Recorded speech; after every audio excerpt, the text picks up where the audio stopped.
7th grade at Tower Heights Middle School, and I am a quarter Filipino. So today we will be reading Cora Cooks Pancit, which is Filipino noodles. So here we go. Cora loved the kitchen. She loved to drink in the smells of Mama's Filipino dishes.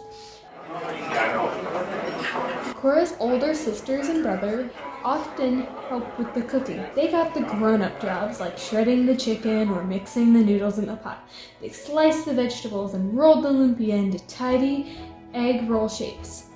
Cora was stuck with the kids' jobs, like drawing pictures in the flowers or licking spoons. She longed to be a real cook. One day, Cora's 3 older sisters headed to the mall. Her brother darted outside with his ball glove. Now was the chance. Cora popped her head around the corner. "Mama, what are you making today?" Mama wiped her hand on the front of her red apron. She put her hands on her hips. "What would you like to make today?" she asked in her buttery voice. Cora was surprised Mama was letting her decide. She scrunched up her pug nose and began to think of all her favorite Filipino dishes that danced in her head. Lines of lumpia pranced in rows. Adobo chicken legs bebopped in time. She saw a large bowl of pancit with thick noodles and vegetables curled and swirled in a dance party.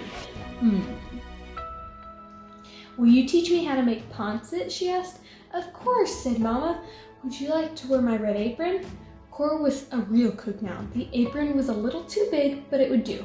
Mama helped Cora tie the strings around her back and make a neat bow on her belly button. "This apron belonged to your Lolo, your grandpa," said Mama. "He wore it when he first came to California. He was a cook for Filipino farm workers who picked strawberries and grapes in the fields." "Did Lolo teach you how to cook?" Cora wanted to know. "He did," said Mama. "I followed him each day to the big kitchen. He created all kinds of dishes to fill the hungry workers' tummies. While he cooked, he told stories about the Philippines where he was born." Cora nodded while she listened. "Lolo told us about the countryside where he grew up. His family harvested pineapples, bananas, and papayas. He used to eat smashed fried bananas and in sweet rice wrapped in banana leaves." Cora stuffed her hands in the deep apron pockets. She imagined Mama and Lolo cooking together. She saw Lolo as a boy unwrapping the banana leaves and scooping the sweet rice from inside. Cora knew the rules in Mama's kitchen, and she scrubbed her hands with soap. Mama dug into the cupboards and refrigerator for the ingredients. She listed off what they would need for pancit: chicken, celery, carrots, mushrooms, onion, baby corn, cabbage, ginger, garlic, soy sauce. "Don't forget the noodles," said Cora. "Oh yes, the noodles," said Mama. "Let's get started," Mama told Cora. Open the package of rice noodles and put them in the bowl of water." "Do you know why we soak them?" "So they get soft," said Cora. "You've been paying attention," said Mama with a wink. Cora opened the package. She plopped the big clumps of noodles into the bowl.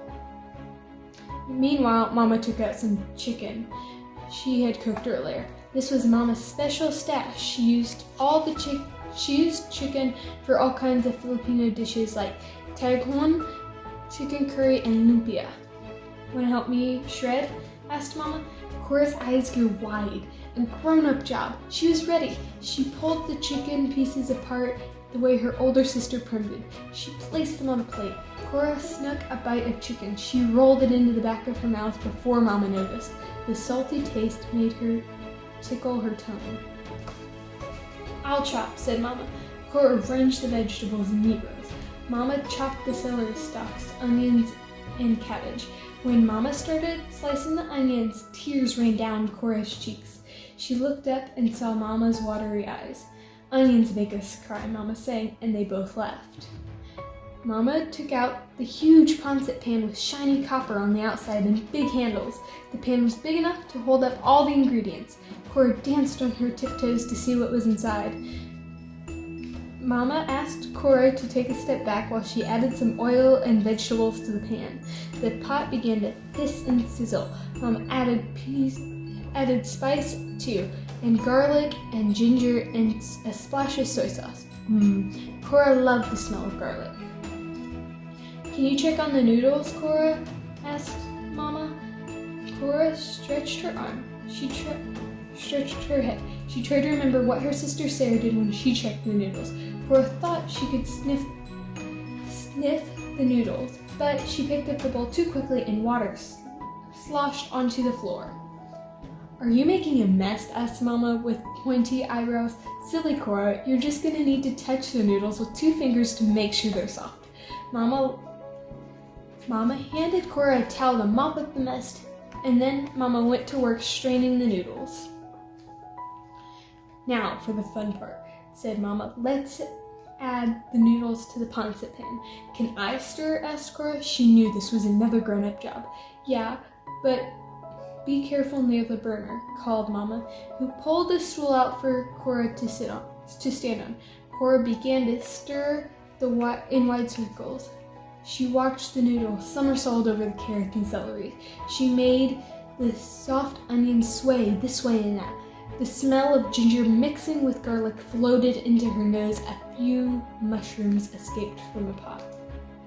That night, Mama brought the food to the table. She set out a platter of adobo chicken, 2 plates of special lumpia with dipping sauce, and a bowl of pineapple slices. Cora's brothers and sisters came to the table one by one. Daddy sat in his usual spot at the head of the table, and Cora watched his eyes grow wide as he checked out all the food. He licked his lips. Finally, Mama set the streamer plate of pancit at the middle of the table. "You made pancit without us?" cried Cora's brother Crispin. "Who did my job?" asked Prem. "Who checked the noodles?" Sarah needed to know. Mama replied, "Cora did all the grown-up jobs." "Really?" said Daddy. "That's my girl."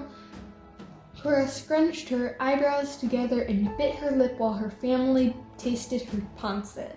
Did she do everything right? Would they like it? Would Mama tell them about the accident with the noodles? "Pretty impressive," smiled Cora's sister Irene.